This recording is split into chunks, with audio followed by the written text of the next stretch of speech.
Well, according to the book, let's address a critical aspect inside the classroom: seating arrangement. This aspect provides students with the opportunity to interact with each other, with the group, or with the teacher. Their position and distance from each other is vital to communicate among them. Don't neglect this opportunity for them to interact. It might be the only one they have in the whole day. Don't commit the sin to neglect it. Let's talk about it. Classroom seating arrangements. The way you set up your class for an activity directly affects how much and how often individual students get to actively participate. Whole group arrangements. In these two seating configurations, students can easily see and talk to each other. These seating arrangements can be used for a variety of our activities: presenting new information, round robin, or chain drills, mechanical and communicative drills, whole group discussions, dialogue practice, some listening activities. Traditional frontal instruction is the configuration which promotes frontal or top-down instruction. That is, instruction that goes from the teacher to the student. It limits the role of the student to that of recipient, sometimes who generally may only speak when called upon.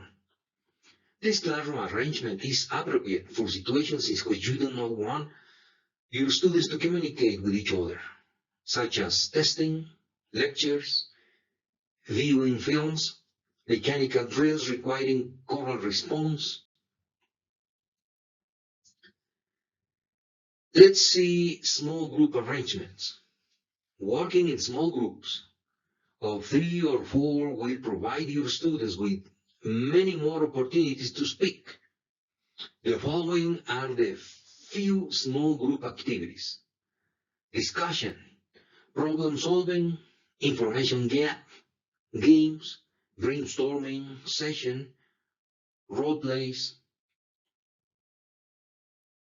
And what about pair work? Well, pair work maximizes students' participation. It is an effective means of handling short, simple tasks.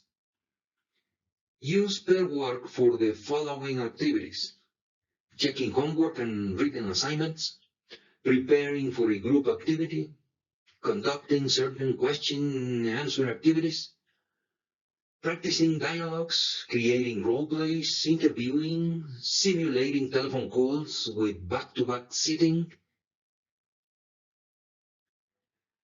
Well, in your role as a teacher, limit your involvement in group and pair work, but keep on monitoring your class language production.